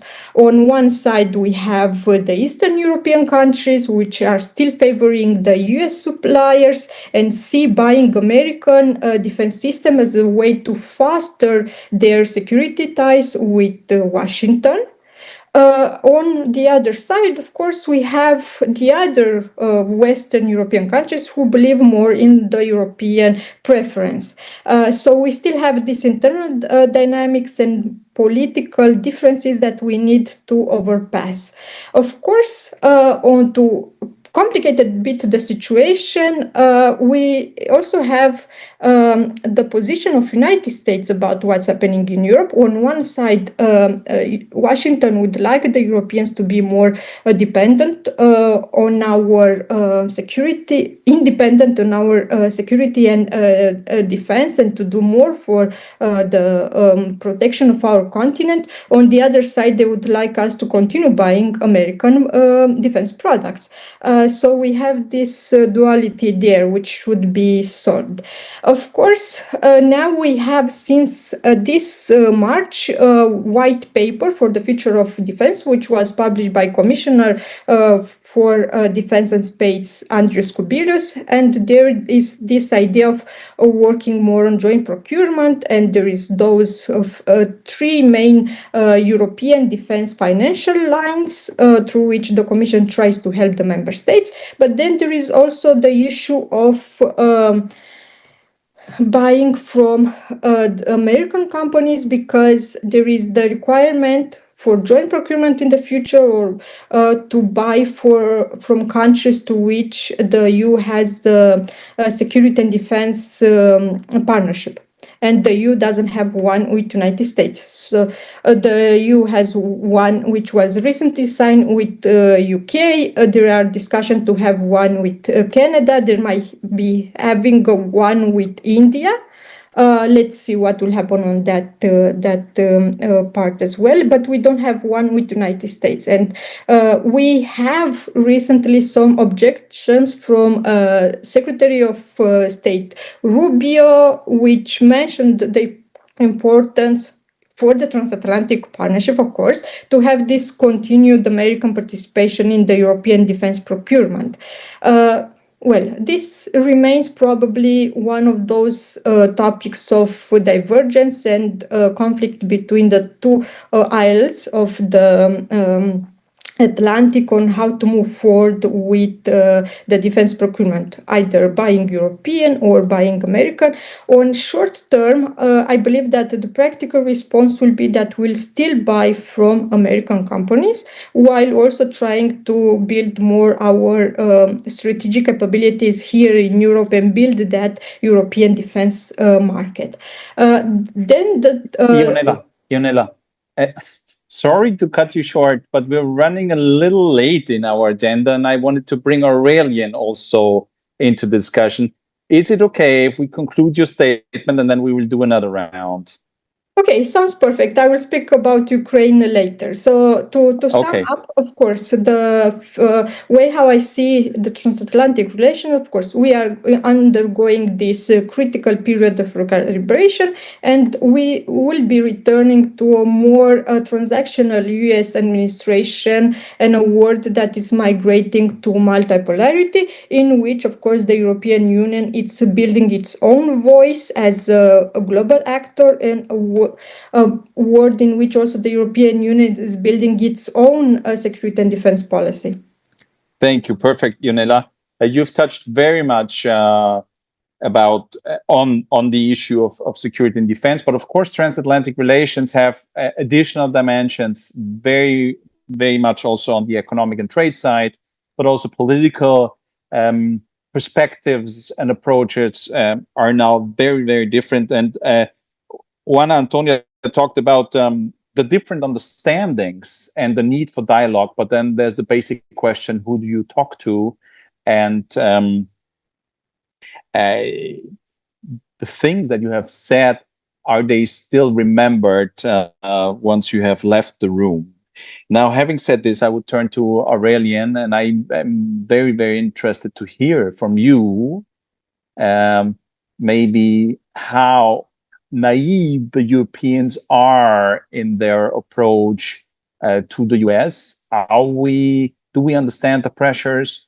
Do do we react accordingly, or do we not really understand that the world has actually changed? Thank you so much for inviting me to participate in this webinar. It is a real pleasure to share the stage with such brilliant scholars. To answer your question really quickly, I don't think we really understand the status quo, or we are in the process of understanding the status quo and the challenges and adapting to those challenges. Just a short heads up, my expertise is international security policies and democratic backsliding and regime change. So I'm trying to provide a little bit of a different perspective. I'm not sure if this is the thing that you are looking for, but here it goes. From my point of view, in order to understand the particularities of the current geopolitical relationship between the US and the European Union, we need to thoroughly assess the complex changes that occurred in the US grand strategy, because some changes occurred. Moreover, we cannot properly engage in that type of endeavor, which you can consider to be an academic endeavor, because my approach will be highly academic, without having like an exhaustive, very complex understanding of the US domestic politics. So I'm going to touch upon that a little bit as well. Two very interesting political scientists, Michael Clark and Anthony Ricketts, had a 2017 assessment of the US grand strategy that I think is extremely relevant, of course, with slight adjustments, even nowadays in 2025. They basically concluded that back then, the US strategy was caught between approaches that were best described as a decline management during the Obama administration, and I would say during the Biden administration as well, and the decline denial that was characteristic to Donald Trump in his first mandate, and is characteristic, I think, in his second mandate as well. And this opposition between decline denial and decline management reflects a fracturing of what can be called the political support system at the domestic level that the US used usually in order to basically underpin this primacy since the Cold War. To be more specific in terms of what's happening nowadays, Trump's America First approach is driven, at least from my understanding, by a strong desire to maintain US primacy at the global level. But at the same time, this desire is associated with a lack of willingness to have leadership that usually accompanies that responsibility. Basically, I'm echoing what Robert Kaeden, stated a couple of years ago, that the US lacks the willingness to shoulder the burden of global order. And this was something that was mentioned in 2016 even. Nevertheless, the US approach, I think nowadays, is paradoxical in nature, because recent events, as you can see from the Swana region, highlight that the US is so deeply entrenched into the global security architecture that the objective of rejecting decisive leadership stances in certain geographical regions, of course, might be extremely difficult to fully implement in just one presidential mandate. So we have to have this particular element in mind when we think about foreign policy and European strategies. Moreover, in terms of alliance formation and alliance management, the Trump administration has a unique point of view. And this is a thing that I really saw expressed in the Romanian mass media and in Romanian debates. What I'm talking about is the fact that usually great power patrons reassure allies of their protection quite frequently. But that is not the case with the US anymore. Or sometimes they come back and they change some statements, and there's the lack of credibility. But in general, there's no high level of reassurance as it was in the past. And why this particular phenomenon happens? Because the foreign policy principles of the US consider that allied reassurance gives away a key source of bargaining leverage, more specifically the threat of abandonment. Actions should ideally make the efforts to limit the extent to which they are perceived as committed to allies in the perspective of the Trump administration, due to the fact that that might encourage allies to free rides on their protection and make limited contribution to the common defense. This is how the Trump administration peace, alliances, and alliance management nowadays. But there's a downside to that as well, because the extensive use of these threats of abandonments erodes the author's credibility and hence overall weakens alliances. And I think that's what's happening nowadays in the relationship between the US and Romania and between US and various other European states that are, of course, members of the European Union. Regarding a comprehensive evaluation of the US domestic policies, I would utilize inter alia, of course, the recent New York Times article authored by Stephen Levitsky, Lucan Wei, and Daniel Ziblatt. Their main claim in that article is that Trump basically weaponizes government agencies and myriads of punitive actions against critics. And that has undoubtedly raised the cost of opposition for a wide range of Americans. In other words, we are facing a United States of America that has crossed the line into competitive authoritarianism. And I subscribe to that view. In addition, I would use another concept in order to pinpoint this type of competitive authoritarianism that the US is going through nowadays, and to describe how recent changes in US domestic affairs happened. And I think that concept is repatrimonialization. Fukuyama and Jonathan Ramsch make a compelling case that we are basically witnessing a retreat of the modern impersonal state and a strong revival of a certain type of patrimonial state that was described, for instance, by Max Weber. In other words, the US political regime nowadays starts to look, according to some experts, of course, as a political regime in which the government is considered to be an extension of the ruler's family, and where everything, in theory, belongs to that particular ruler. Why are these specific elements important? Because a competitive authoritarian regime with strong patrimonial tendencies will inevitably aim to update its foreign policy to match that domestic dynamic.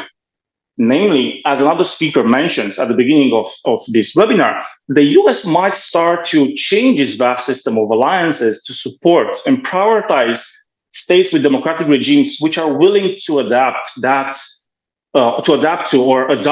those similar domestic practices.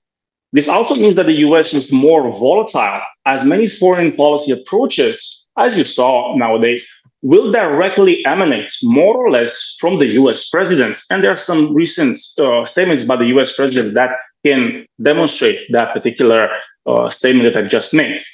In this very intricate geopolitical context, the European Union, from my perspective, will have to manage not only an increasingly challenging international arena, where, as I said, the US might not be the reliable and credible partner that it was in the last 75 years, but also new security threats coming from Russia, China, potentially new waves of immigrants, and in the medium and long term, novel political movements that will represent a serious problem to democracy. And I think many European countries will experience a renewed, even more powerful wave of democratic backsliding that will require quality political leadership, effective public policies, and stronger economic safeguards that need to reassure the general public that its standards of living and security will not be negatively impacted. In terms of security issues, yes. Sorry to interrupt you. Can I ask you a question, because it was posted in our Q&A window? Right. And as you live in both worlds, my question to you, or the question that is raised, would be: do you think that Romania's diaspora, about 1 million Romanians living in the US, plays a role in the bilateral transatlantic relations between Romania and the US? Thank you. I've seen that question in the chat, and I think that particular question is connected to another one, which is the following: how does the Romanian government's approach and connect to the diaspora in order to incentivize that particular diaspora to be more relevant in public policy debates in the US? And I think the main issue is that the Romanian government does not do a really good job in engaging with that diaspora, because I'm living in New York, and I lived in New York for the last couple of years, and I've seen that the diplomatic endeavors of the Romanian diplomatic missions there are extremely limited in terms of of reach and engagement in comparison to other countries, let's say India or Indonesia or even European countries. In other words, we don't have enough resources and we do not have a specific strategy in order to allow and empower the diaspora in the US and in other European countries, to be more powerful and engage meaningfully in public policy debates in the US and in Western Europe. Okay. Aurelian, I would like to move now to the last round and bring in the questions that are raised in the chat, if you allow. Absolutely perfect. And let me now move to Ionela. Ionela, I don't know, you've probably seen in the chat, there's a question regarding you just answered it, but maybe you can just say 2 or 3 sentences about it. Is the EU and other EU countries really wise in relying heavily on defense equipment from the US, which the person raising the question, Patrick, says that this is not an excellent choice and no real European strategic thinking. What is your view on this? So, to shortly answer the question, the discussion is about mostly about political trust between the Europeans and the current Trump administration, and the trust in the administration that on one side, when the European countries will buy the F-35 planes, they will also have some rights on spare parts and the maintenance systems in their own country. So this is what it's called now, this kill switch, the discussion about the kill switch on these planes. It's not a question about the quality of the plane, because those planes are highly qualitative. The question is about, making sure that we have the trust and the support from the Americans to work on the maintenance of those defense systems that we are buying from them. And one of the ways how I see currently the American defense system, because they are trying somehow to advocate in finding a solution to these issues, is to basically create some maintenance or repairing on assembly factories or hubs across Europe in a way that also the local countries can have somehow control over those production lines. But it's still an ongoing discussion. Mm-hmm. Carlis, over to you. You've talked about the Baltic approach to defense. And Gabriel is asking the question, does a European defense even exist? We have 27 national defense industries, some of them fiercely competing each other. Is there a need for an extra transfer of sovereignty to the European level? Yeah, thank you for this question. Absolutely. Also, Patrick asked the question on the US dividing Europe. I would like to comment quickly on that as well. But Gabriel's question, does European defense even exist? At the moment, not necessarily in the form that we would like it to have, of course, because again, as I said, it hasn't been a European Commission's competence. It has been very often the competence only and solely of NATO, and most of the countries have been treating it like this.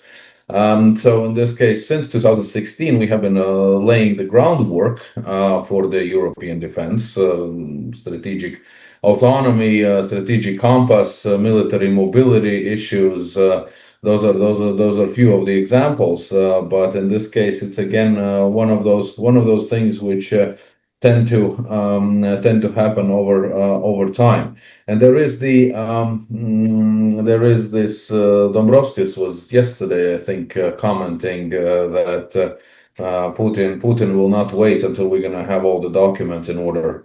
So in this case, basically showing that there needs to be accelerated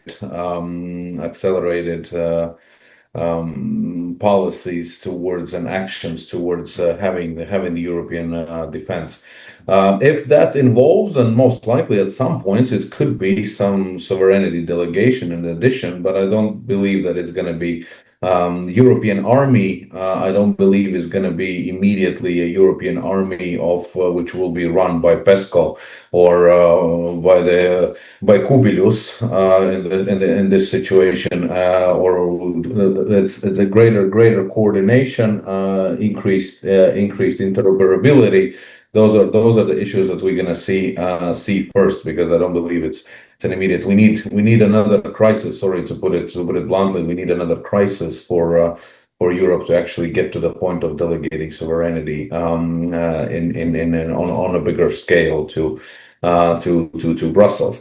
US trying to divide the EU. Well, divide and conquer approach, right? We always saw that as Russia's idea that need to divide and conquer, and in this case the question is whether the United States is doing the same thing or not. Partially yes, partially no. Of course, it's for them it's easier to negotiate it if Europe is not as united and it's chaotic. But for sure, Europe doesn't want. US is not interested in having a divided Europe. It is not divided Europe because that would weaken U.S. positions as well, and so in this regard, to somehow have a final say in relations with Europe. That's what the U.S. is looking forward. Plus, it's of course also the partisan issue. So we have conservatives in the U.S. administration, which in this case eagerly want to find partners in Europe they can work with, and sometimes they are openly pushing it on the towards the political parties that are not necessarily conservative anymore. They're ultra something else. So okay, Kadis, Ionela want to come in with one sentence. Please go ahead. We are not discussing about the European army. The discussion, because NATO doesn't have an army. Armies are a competence of the member states, and as President von der Leyen mentioned in her mission letters, so we have a very clear task between NATO, the EU, and the member states. Member states will keep their control over armed forces from recruitment to deployment. So no European army.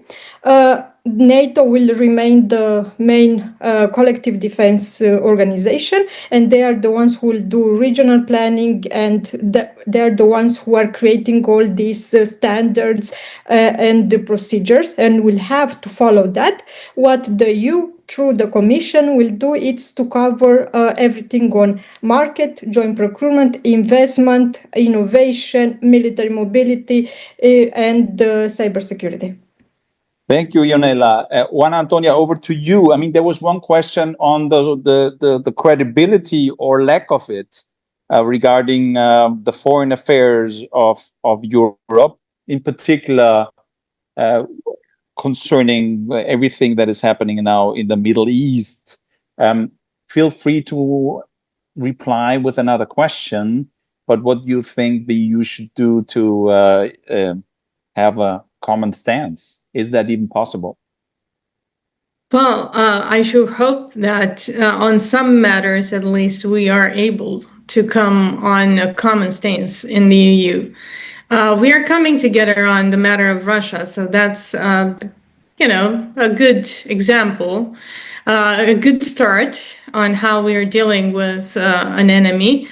On Gaza and the Middle East, I will start by saying that we have multiple formats in the world where we have, let's say, nuanced approach.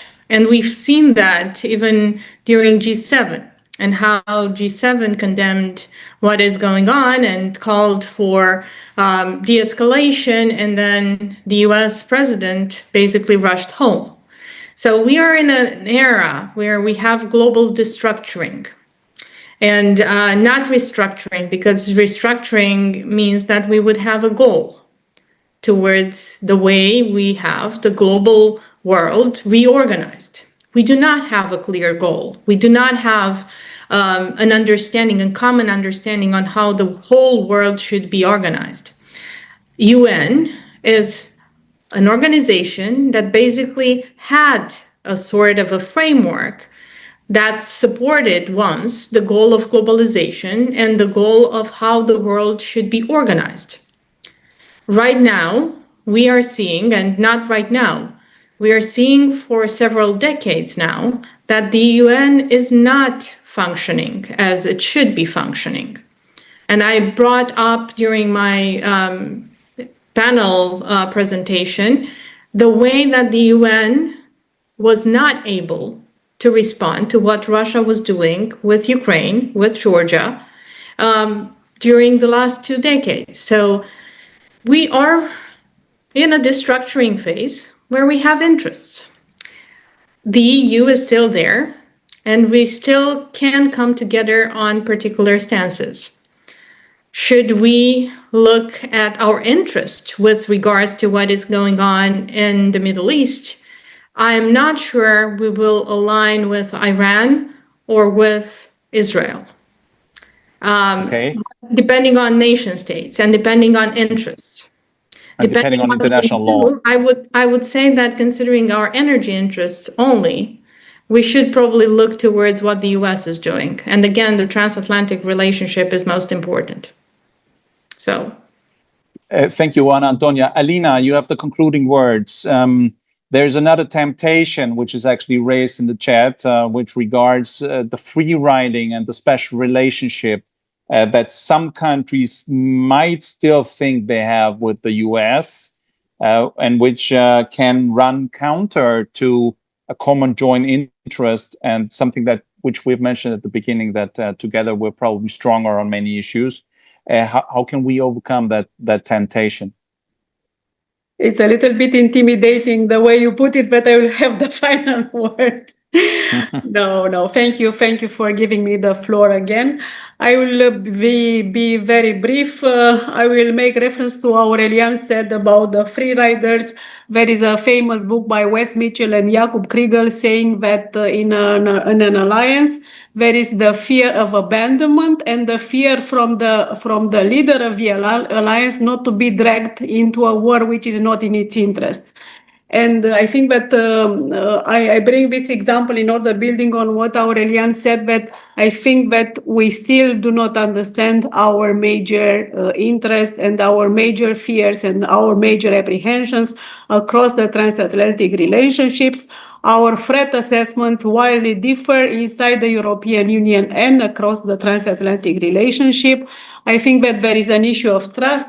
There is an issue of weaponized information warfare. And I will make the point that we can spend 10% of our budgets for security and defense, but if we do not defend the human mind in the transatlantic relationship, we will have the same conversations all over again. 5 years from now, 10 years from now, but sliding back into complete irrelevance. Now, I think that is a very strong statement at the end of our joint event, that we have to take care of our human minds, and we have to understand actually what's going on, and we have to understand that we differ very much in our approach to these developments. But I think we do ask the right questions. We don't have all the answers yet. But that's why we talk to each other, and that's why we organize those events. Having said this, I would like to thank very, very much the European Institute of Romania and the Trans-European Policy Studies Association and the future improved transatlantic relations, maybe also. But thank you both and both teams for organizing this very, very insightful discussion, I think, which could have continued for many, many more hours, but that gives us a lot of food for thought and a lot of ideas to continue our discussions in different fora and on different platforms. Thank you very much to all the panelists, and I apologize for cutting you short. Thank you to everyone who presented their views and the Romanian and Latvian chapter of our book, which I have to show again. For all the students who follow us, I think you have free access by your universities, and for all the teachers, maybe just use the book in one of your lectures and one of your discussions to have a comparative view on how the perceptions differ from country to country. I think it's a very good starting point. Having said this, I would like to conclude this event. Thank you all very much. Have a great day, and please keep talking and keep in touch.